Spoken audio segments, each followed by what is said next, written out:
सुप्रभात।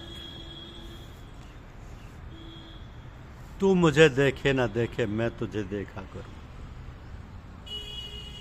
ये हमारी आध्यात्मिक आज की चर्चा का विषय। तू मुझे देखे ना देखे, मैं तुझे देखा करूं।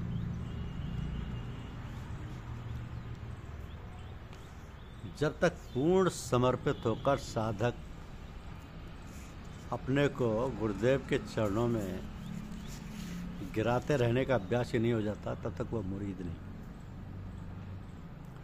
मुरीद के माने मुर्दे से। इसलिए हमें सदैव ये कहते रहने, प्रार्थना करते रहने का अभ्यास करते रहना चाहिए कि हे मालिक, मैं जैसा हूँ वैसा हूँ, तेरे चरणों में पड़ा हूँ। तू जो चाहे सो कर, मैं तो किसी काबिल नहीं। श्री गुरु पद नख मनियन ज्योति, सुमिरत दिव्य दृष्टि ही होती। दलन मोह तमसो सुप्रकाशु, बड़े भाग और आवही जासु। उगरई विमल विलोचन लीके, मिटई दोष दुख भवर लीके। आजकल हालात कुछ बदले हुए नजर आते हैं। अक्सर लोग सोचते हैं कि सारा जन्म मेरे गुरुदेव का है, वे ही सब कुछ करेंगे, मुझे कुछ करने की क्या जरूरत। परंतु पहले ऐसा नहीं था। जो लोग कहा करते थे कि तू मुझे देखे न देखे, मैं तुझे देखा करूं, परंतु अब तो लोग सोचते हैं कि मैं तुझे देखूं न देखूं, तू मुझे देखा कर। और जब तक हम अपने ख्याल को सुधारेंगे नहीं, गुरु के बताए मार्ग का अनुसरण नहीं करेंगे, तब तक मंजिल दूर ही रहेगी। हम असल सत्य के नज़दीक नहीं पहुंच पाएंगे। इसलिए अपने गुरुदेव के प्रति कशिश और प्रेम पैदा करें कि कबरा ये घर प्रेम का, खाला का घर नाई। शीश उतारे मोही धरे, तब बैठे घर पाए माई। प्रेम प्रेम सबको कहे, प्रेम न जाने कोई। 8 पहर भी ना रहे, प्रेम कहावे सो। मोहब्बत के मानी है यक सुई हरदम, अबस दिल में बेचैन क्या हो रहा है। गुरजनों की मोहब्बत की अनेकों उपलब्धियाँ, जैसे बाअदब, बानसीब, बेअदब, बेनसीब। अब गाड़ी मेहनत की कमाई, संतोष, शरीर और मन की परवाह, राजी व रजा, हाथ का काम में लगा रहना, दिल मालिक में। ये तभी होता है जब गिर पड़े पीरे मुंगा के पांव पर। होशियारी वे खुदी का नाम है। ये कहना आवश्यक लग रहा है कि कोई भी उपलब्धि बिना निस्बत और मजबूती के उस राह में संभव नहीं। निस्बत और मजबूती आती है अपने गुरु के वास्ते से कड़ी पर कड़ी के नबियों अवतारों से संबंध होने से। उसी समय होगा जब श्रद्धा और विश्वास अपने गुरु और सिलसिले के सभी महापुरुषों से होगा।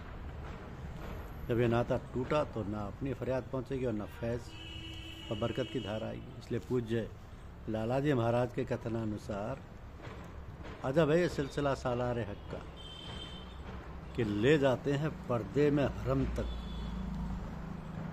परमपिता परमेश्वर और गुरु भिन्न भिन्न नहीं है, क्योंकि जब सभी ईश्वरीय गुण प्राणी में अवतरित हो जाते हैं, तभी वो सच्चा गुरु अथवा सदगुरु कहलाने योग्य होता है। यद्यपि गुरु ईश्वर नहीं है, किंतु वह ईश्वरीय शक्तियों में ईश्वर से किसी माने में कम नहीं है। ऐसे महान गुरु में श्रद्धा और विश्वास लाना प्राणी के लिए सभी प्रकार से कल्याणकारी है। किंतु ऐसे गुरु की खोज करना भी सरल कार्य नहीं है और सहज भी है। यदि लगन हो तो उसको पाने के लिए ईश्वर से प्रार्थना करता रहे। सौभाग्य से जिस दिन जीवन में ऐसी घड़ी आ जाती है, उस दिन प्रभु गुरु रूप में उपस्थित हो जाती है। उन पर दिल से श्रद्धा और विश्वास लाए और उनका दामन जीवन पर्यंत ना छोड़े। गुरु धीरे धीरे संस्कारों को नष्ट करने का काम स्वयं आरंभ कर देते हैं। जो जो आवरण हटने लगते हैं, उसे प्रकाश मिलने लगता है और जिज्ञासु उनके समीप आता जाता है। वो तेरा गुरु ही नहीं, माता पिता सुहृदय एवं सखा भी है। तो जिस प्रकार माता अपने पुत्र को प्यार प्रदान करने के लिए लालायित रहती है, उसी प्रकार गुरु भी अपने शिष्य को प्यार प्रदान करने के लिए लालायित रहता है। ऐसा दृढ़ विश्वास अपने में जमा ले तो आगे कल्याण ही कल्याण। तो आप जी कहते हैं कि सभी ही घट में रसाइयाँ, सूनी चीज न कोई। बलिहारी तिस घाट की जा घट प्रगट हो। तो परमपिता परमात्मा तो सब जगह में व्याप्त है, कोई भी वस्तु उससे खाली नहीं है। वो कहीं गुप्त है, कहीं प्रकट है, किंतु जहाँ पूरी तौर से प्रकट है, जहाँ पर वस्तु कहीं ढूंढे कहीं कहीं भी दावे हाथ। क्या कबीर तब पाइए जब भेदी लीजिए साथ। परमपिता तक पहुंचने का एकमात्र साधन गुरु की शरण में रहना तथा उन्हें श्रद्धा और विश्वास रखना है, क्योंकि भगवान तक पहुंचने का मार्ग गुरु ही बतलाता है। बहुत से ज्ञान देता है, शिष्य को उसका कर्तव्य समझाता है, उसे हिम्मत बढ़ाता है। जिस कार्य को वह असंभव एवं अति कठिन समझता है वो कार्य गुरु कृपा से शीघ्रतिशीघ्र हो जाता है। इसमें परिश्रम व उद्योग कुछ नहीं करना पड़ता, बस केवल गुरु कृपा का इशारा पकड़ना। उसमें करना धरना कुछ भी नहीं, केवल गुरु का आश्रय लेना और बिना इसके चाहे कितनी भी मेहनत करो ना आज तक किसी का काम पूरा हुआ और ना ही आगे हो सकता, ये निश्चय समझ लो। तो संत का जीवन बुद्धि, ज्ञान और अनुभव से संचालित है। जो बुद्धिमान, विवेकी और सदाचारी है वही इस पद को प्राप्त करते हैं। ऐसे संत का जीवन विश्व के स्वार्थहीन सेवा करने के लिए होता है। धन्य उनके भाग्य जिनको ऐसे संतों के दर्शन मिल जाए। इनकी यथासंभव छानबीन कर अपनी तुच्छ बुद्धि के अनुसार जो कुछ संभव हो देखभाल करना, और जब किसी पर विश्वास आ जाए और उसके सत्संग से आनंद प्राप्त हो जाए, मन की चंचलता नष्ट हो जाए तथा शांति मिलने लगे, तब बिना सोचे समझे अपने को उनके हवाले कर जो उपदेश आज्ञा मिले उसको श्रद्धा एवं विश्वास के साथ पालन करते चलें, क्योंकि सब जगह मौजूद है पर नजर आता नहीं। काबिल मुर्शिद बिना कोई उसे पाता नहीं। साधना का आरंभ श्रद्धा एवं विश्वास से होता है। गुरु के प्रति श्रद्धा और उसके बताए हुए साधन पर विश्वास करने पर ही शिष्य उन्नति कर सकता है, क्योंकि जिस काम में विश्वास ना हो उसे मन साथ नहीं देता। इसलिए विश्वास लाने, ईश्वर व गुरु में श्रद्धा बढ़ाने का प्रयत्न करना साधक का प्रथम कर्तव्य है। जिस प्रकार बच्चा अपने माता पिता एवं गुरुजनों की बात बिना विचारे मान लेता है और उस पर पूर्ण विश्वास ले आता है, ऐसी बुद्धि साधक के लिए श्रेष्ठ मानी जाती है और ऐसे विश्वासी साधक की शीघ्र उन्नति करते हैं।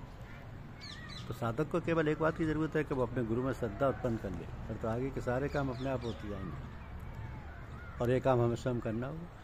शेष हमारे कल्याण के कार्य भगवान करेंगे। तो भाई गुरु में मार्गदर्शक बनकर हमें सही मार्ग दिखाएंगे और सहायता देते हुए निज धाम तक पहुंचाएंगे। ऐसा उनका नियम है। श्रद्धा के लिए केवल 2 काम करने होते हैं। पहला काम महापुरुषों का सत्संग और दूसरा काम संतों की बाणी और उनके जीवन चरित्र आदि का अध्ययन। इनके द्वारा ही अंतर में शक्ति जागृत होगी, जिससे उसके गुण दोष समझने लगते हैं और उसी से अपना कर्तव्य ज्ञान होता है। ऐसी अपनी कमजोरी समझ में आती उसकी श्रद्धा बलवती होती है और वह संसारी दलदल से बाहर निकलने के लिए व्याकुल होने लगता है। तभी सदगुरु से मिलन संभव हो जाता है। तो यदि आप में श्रद्धा विश्वास है तब तो आपको शांति अवश्य मिलेगी। सदगुरु में विश्वास रखकर उनकी मौज को निहारते हुए प्रेम व उमंग सहित भक्ति करते जाना चाहिए। गुरु स्वयं संस्कारों को धीरे धीरे काट कर रास्ता साफ करते हुए एक दिन परमपिता परमात्मा से अवश्य मिला देंगे। ये दृढ़ विश्वास हमेशा याद रखिए। बने तो सदगुरु से बने, नहीं बिगड़े भरपूर। धन्यवाद। YouTube चैनल को लाइक और सब्सक्राइब अवश्य कीजिए। शुक्रिया।